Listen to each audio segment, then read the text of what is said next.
That's the first lift we had on the Friday morning, and that's the Friday afternoon. Bloody hell. That's what it was. You get a bite on it? Yeah. Aye, get it. So open the kitchen door.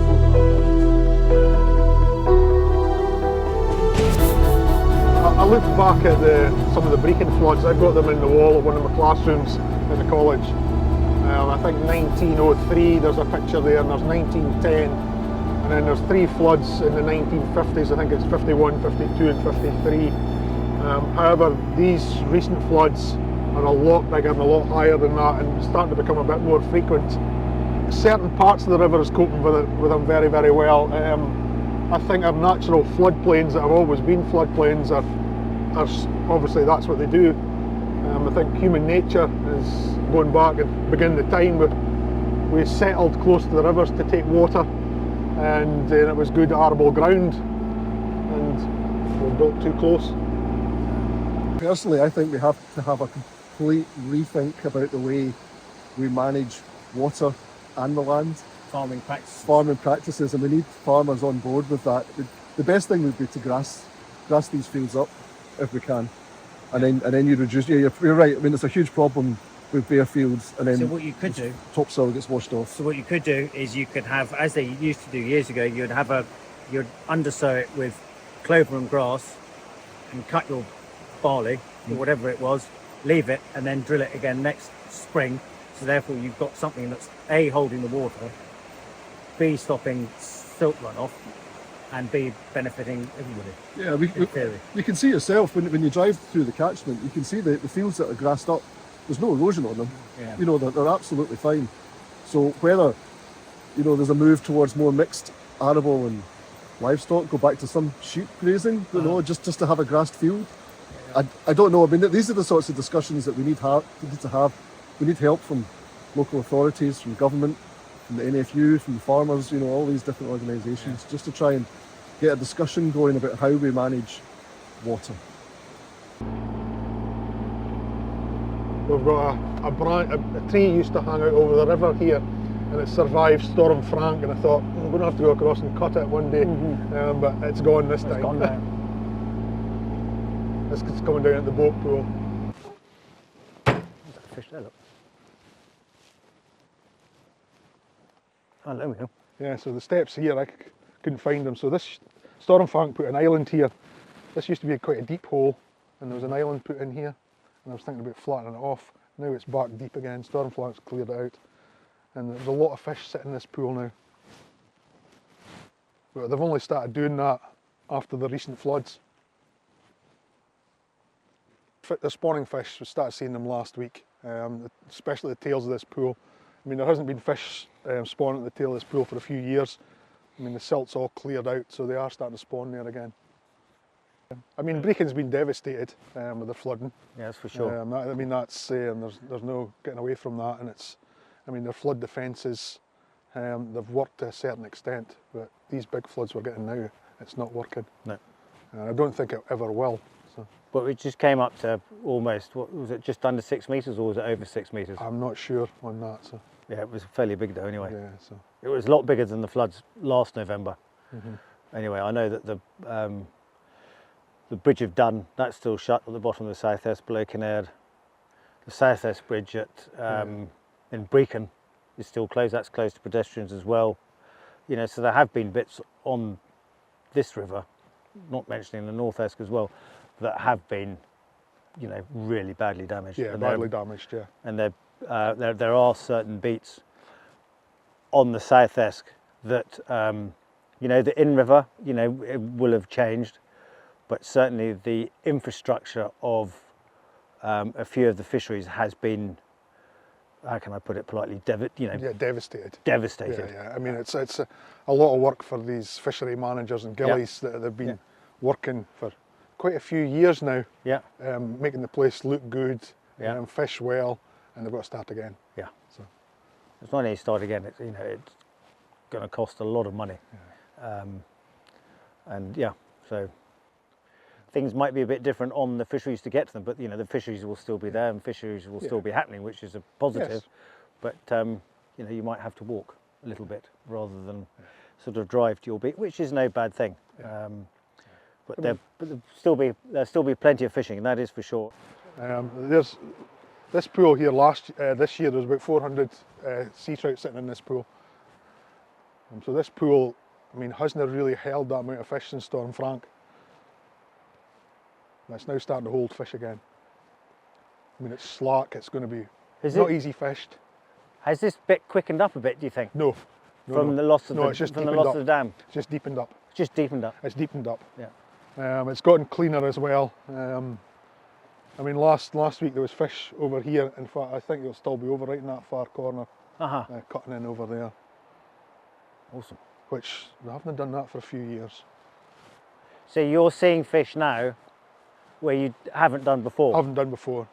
And how long have you been here, John? Oh, I've fished here for about 30 years. Yeah, so long enough. So in here, in line with this here, this is where our bank used to be. So this is gone completely. I used to swim in this pool when I was a kid. The island used to be further over here, but this has come back over. Yeah. So this bit, I presume, goes round and then comes in? Really, nature's taken it back. Well, that's good. Yeah. I mean, but there's quite a lot of nice water down in here. Spawning water. Yeah, it looks it. Yeah. A lot of juvenile fish down in this bottom bit. Where this was really here, and this was an overflow. I mean, there used to be an old sluice here. It's gone. Yeah. It's not a bad thing for the river.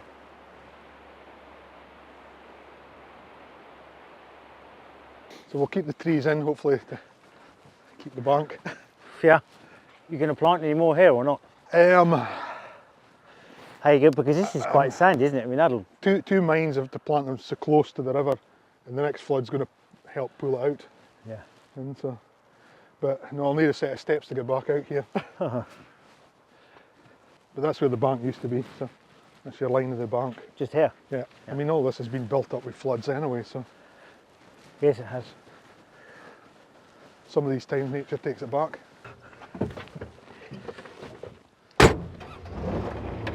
When the water's dropped away and we're actually starting to have a look at the river now, there's not much changed. Pools have kind of stayed the same. Hopefully they're going to fish the same. It's just that really our bankings that we've kind of lost. I think some of the harder hit beats have lost obviously some of their pools, and some of them are not going to know yet till they actually get in about and have a look and how are they going to fish.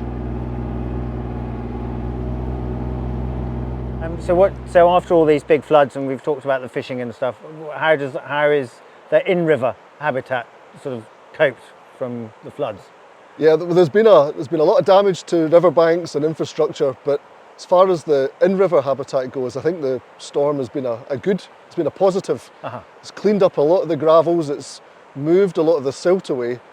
So for the fish that had spawned already, it wouldn't be good news. We've probably lost those eggs, but we've been seeing salmon spawning on top of the fresh gravel in places that we hadn't seen them spawn before. So from that side of things, it's been good, it's been positive. A lot of the juvenile fish will probably be washed away, which isn't going to be so good for next year for the juvenile fish production.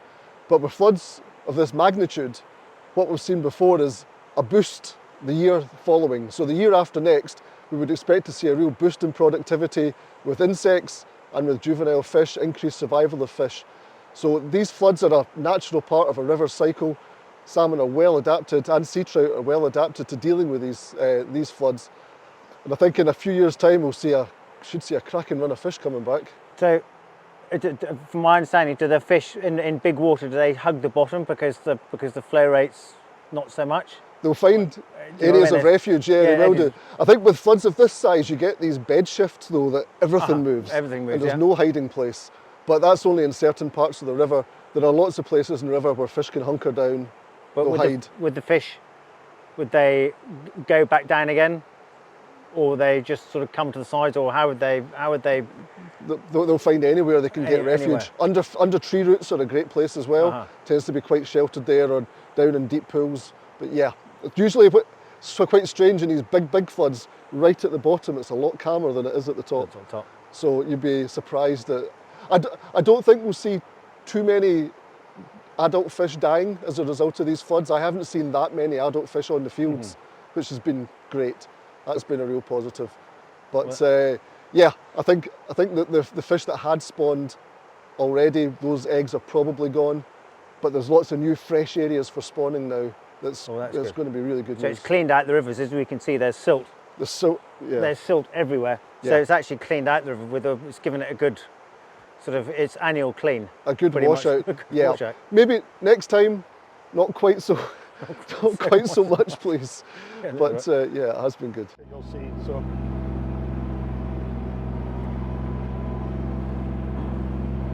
this is the garden pool, so you'll see how extended this has been. We've lost quite a bit of bank here, and obviously the tail's moved about 5 or 6 metres further back. And like I say, there's the tail going down there. There's 5 stones down the back there, out of the pool that the sea trout would drop back in, and a lot of shade. One of my favourite bits. It was obviously guaranteed between June and August to get a fish out the back of there. But I've got a big pile of where that hern's taken off, just appeared, and there's a good metre of it. Well, I always remember coming up here in June or July probably, and you just see this dark snake with fish, and then it just disappears into the Dardanelles up here. There's a fish just come out of the pool down at the bottom. Look, I see, yeah. It's a cracking wee spot, this. This is one of our famous sea trout pools. I mean, this will, in the summertime, this will be stacked with 400 or 500 sea trout. It's a fantastic place to fish. The sea trout numbers. Sea trout numbers have been improving over the last 3 or 4 years. We're seeing particular big shoals now come in, and this pool will be stacked with sea trout. It's the same on the North Esk, and not only have the sea trout numbers been improving, but they've also been getting bigger. Yes. If you look at the catches, they're going from, rather than your 2s and 3s to they're going up to 4, 5, 6. And I think even an 11 was caught off the north, if my memory's correct. Yeah. So they are getting, sea trout are improving on this river, without question. So yeah, sea trout fishers, eat your heart out. That is for sure. That is for sure. And it'll be interesting to see what happens next summer. We had clean fish, clean sea trout last year, right into September. The bigger ones tend to appear later on. We have an early run that comes in April, which are very, very difficult to catch. So, and then the first real fish start to appear. Usually the back of end of May they start to appear. But this is the pool they like. It's a lovely glidey pool, isn't it? Fish it old-fashioned lock style, cast square, let it sink and just slow figure 8, bring it back in. It's wonderful, isn't it?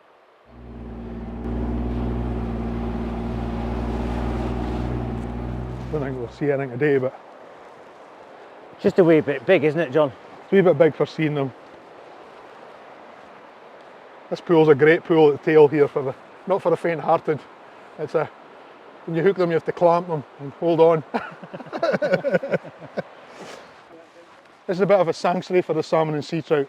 There's a nice deep gorge where they come into, and we can't really fish for them unless it's at the tail. So this is a bit that's been cleaned out now, This has John, all been cleaned out. You're not getting an indication of the depth today with the shingle.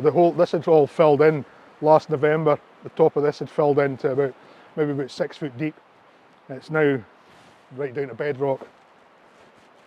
Is this the lowest it's been since? No, last Saturday was lower. Last Saturday I had a good look at the river. And you could see into the pool, but you still couldn't see the bottom of this one. You still couldn't see the bottom? No. Do you have any idea how deep it is? No idea how deep this one is. Yeah. It'd be similar to Dardanelles, will it not? Yeah. Similar depth, yeah. In the summer months, the salmon will follow the sun. As the sun goes round, the salmon slowly move up the pool and then come back down to the tail at night and the first thing in the morning. You can actually, if you see here, I can get over to this tree without falling in. Just watch the handrails go on. Right. If I get hold of this tree, just about where my waist level is, or maybe my chest level, that's about where the water was. You can just see the water's just, you know, the detritus on the trees there. So that's a fair height of, what's that? What's that from? Well, it's up here. It's been up here. Yeah. This is where the river's been. I put that handrail in last year, so. So what's that? That's good 4 or 5 metres, isn't it? Yeah. That's going to come barrelling down here. So you can see how it's had a good clean out. It's had a good clean out. Landed my big fish this year, just in this corner here. The 31 pounder. And I swam across the top of this pool here to get it. A bit mad, yeah. But I'd seen the fish, it had to be done. I'd lost quite a few fish that I've left this pool by not doing that, and I wasn't prepared to lose this one. So I swam across here, ledge on here. River's about 2'8". There's a lot of current comes down here. You can walk out to the ledge, and then you've got a deep pool in there that was filled in with Storm Babet. So I just thought I was going to walk across it. No, it went right under. Wee tap on the shoulder, kick, swim, fish is still on. So I held it in this pool up here for a wee while, and it certainly held me in this pool for a wee while, until I got across. You'll see the fishing hut. Oh, is it? Oh, there it is, yeah. So you've got Downey Park's fishing hut across here. So they're more than welcome to come and pick it up if they want. They're quite welcome to come and take it before we have to. Yeah. So there's quite a build up here. It's a big, isn't it? Yeah, so I mean last year's Malach Trophy fish come from up here, right at the top, and I mean I seen that one came up and rolled on the fly, so I knew right away. And this one here, this year's one came from just here, and I knew it. I didn't know it was a big one until I'd waded across the river twice to see it. It's interesting, if you look at this bank, if you look at that bank, you see how it's eroded, and then as soon as you start getting some whips in, Yep. and trees, it's all held together, and then you get the whips of the trees, and then the trees stop, literally just where Downey Park's fishing hut is, and then it erodes again. Well, this bit here, nature's done it for us. Yeah. And protected this road. But it's an interesting lesson, that. Yeah. Really interesting lesson. I mean, I would have planted the trees on the top of the bank, like what you were discussing down at the dam there. Yeah. But after seeing that, no, I wouldn't. Yeah. I'd put them there, on the bottom. It just goes to show I mean, you. nature's done that. They've self-germinated there, and they've protected that bank for 3 storms now. Yeah. Where this one here that we're planting up on the bank, there was 3 trees here, they're all gone. They were on top of the bank. They were on top of the bank, so they're gone, just where it's been ripped out. Yeah. So it's obviously it's created an eddy behind the tree. Yeah. So this And here then was it's got in it. November flood put this here. That's right. Yeah. This put all this here. I mean, it's given it a really good. This isn't is really shallowed up here. I mean, there was a groove over there in this corner coming behind the stone and the sandstone. That's where the big fish come from last year. They're not going to sit there now. So. Well, they'll be near it. I mean, this was about 2 feet deep right across, and then depth. So I've got a kind of bar here that's appeared, and then it's deeper at that side. Uh-huh. But what you need is a good bright winter's day when the water's low. Then you can have a really good look. Have a good look. Yeah, It's going. I'm always positive. I think it's always going to be. It's going to make fishing, wherever you are on any of the Esks. I think it's going to make it interesting finding out where. Everything's all the different lights. This is going to be interesting here. There's plenty of oxygen coming in there in the summer months over here. Uh-huh. The Grillson sea trout are certainly going to sit there. My big salmon, I don't think there's going to be much difference. He's going to sit there, or she. Or she. But is that big stone that's in the flotsam? Does that come out? There used to be an old croy there in the 60s. That's slowly washed away. I remember first fishing here and catching the fly on it and losing a few. That's all completely gone. Okay. But that's been gone for a few years now. And like I say, this is where my big fish comes from here. Just coming down this bit. There's not going to be any difference there. It's going to. Do you know the thing that's always amazed me about here, and actually a lot of the places on the Esks, especially the South Esk, Whereas if you fish on any other rivers in Scotland in spring fishing always dictates big flies, fishing deep. Whereas if you correct me on this, John, you always fish quite small I here. fish small flies. Well, I always fish small flies anyway, so my spring fishing, I like to get it as slow as I can get it to go. Yeah. Here, if I fish a big fly on the South Esk in some of these pools, I'm going to be stuck on the bottom. So if I can get usually a size 12, cascade type fly, some of them are my own design, Is that yellow, black, and a wee bit of Is that flash on in a it. tube or just On a small double. Small double. And I'll fish it. Yes, I will fish it deep, but if I can get it just to slowly move across, not too fast, I'll get a wee bit of interest. Yeah, it's interesting, that, isn't it? The tubes do fish, but they tend to require deeper water and a wee bit quicker route to get them to move.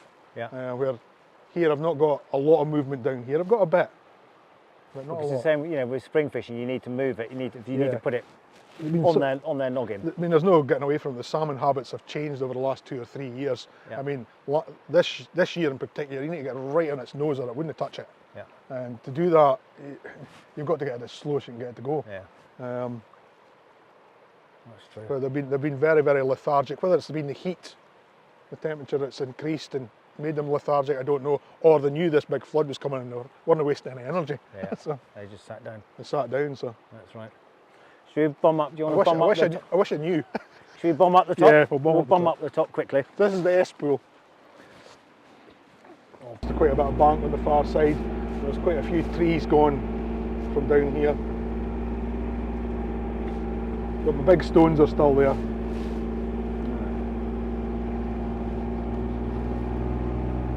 I got a lovely 18-pound spring fish with lice last week in February there, about 15-20 years ago. An That's a absolute nice beauty. fish. One of these proper draw-offs, you knew it was a proper fish right away. This is us coming up to the wood stream. This is the one I like, the wood stream. It's a very specialist pool. It has been cleaned out, look at it. Oh yeah. Spring fish tend to sit here. They tend to hit the cold water at this point and just stop here. A very, very good bit for spring fish. And the grouse love this pool. There's a ledge right on the far side.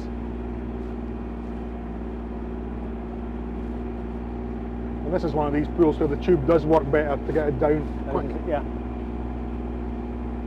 But there's not much here. We're fine here.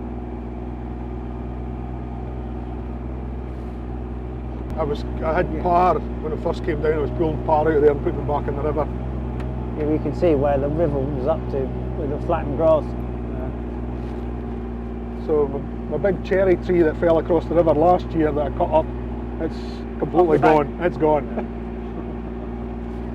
Oh yeah, I lost the fly on that tree, I think. This is all looking good. I can see my sandstone ledge all the way up. Yeah. I've lost my handrail and my steps, but I'll lose them every flood. It's not the end of the world, is it? No. When I first came here, these two cries used to be able to jump across them. But this pool didn't fish very good. Now it fishes. No, it fishes better. Now it fishes better. What's the post? You can see the tide line where the... That's where we put the post in right at the tide line, so you can see how big this river was. God, that's a big, big river. It's not if you walk down there and look back up at it and you'll get a bit of a shock. You'll be swimming. You get a real sense of how big it is now. Sense of the height when we're looking back up the river. To the wee red sign. So what's changed down here, John? There's nothing changed here. Let's see, this is where the 26, 27 pounder come out on 17th of March, just off this big stone here. And you can't fish that with a tube because it's about the size of a mini. So you'll not get around it. So. But that stone hasn't moved. It hasn't moved. That's stayed where it We've is. lost the stone at the top, but this pool's went further back. You can now see where it's coming in the way up the top there. Just by those, the flat stone and triangle stone, yeah. We've got another 40 yards on the top of this pool. Oh, that'd be quite nice, though. I think it's going to fish lovely. And you can see where the sandstone groove is. See it, the slack bit going right up that side there now. So you can pretty much fish it from up there right the way down to the riffles down I there. fish it right down to where I've got the grass cut, Yeah. depending on the height of the water. Yeah. But I mean, I've got a new path to put in to fish this one higher up. We'll just, Yeah. So we used to go in here, there used to be a stone here and it was out in line with the stone and start to fish, but I think that's going to be up there now. could you wade down this bank, down this side, or probably, yeah. You have to wade it. Yeah. But all the silt that was built up here that we used to go in is all gone. Yeah, no, so I remember in last March walking down here, and literally by the time you got down to the corner, it was just dirty. Yeah. But now it's clean as a whistle.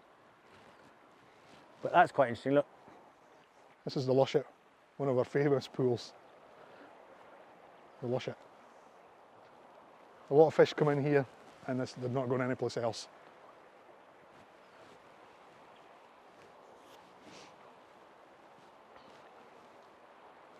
look at where all the stuff is up the top. I know.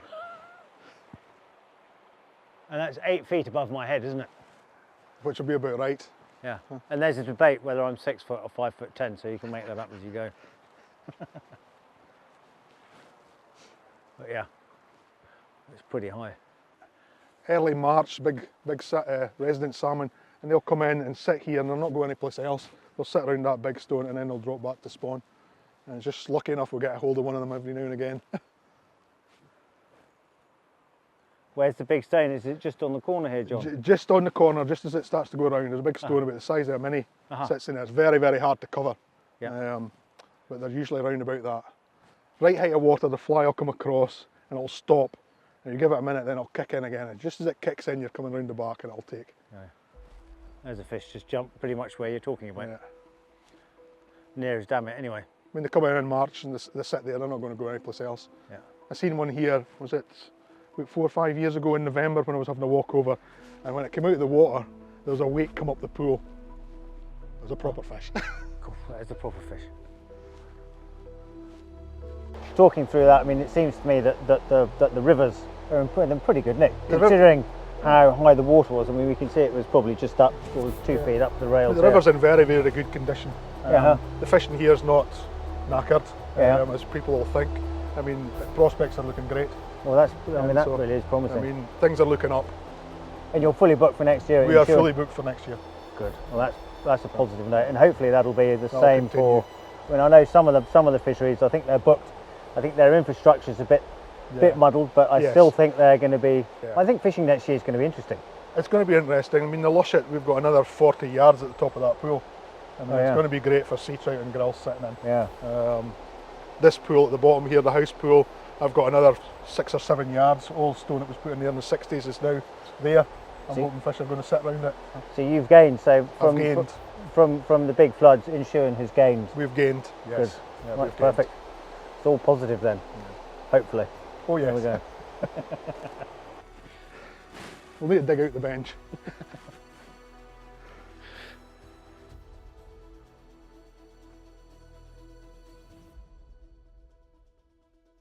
A lot of the work that's going on with the Rivers Trust is to improve the habitat of the river, and it's to help the resilience of the catchment to deal with floods of this nature and droughts as well, actually.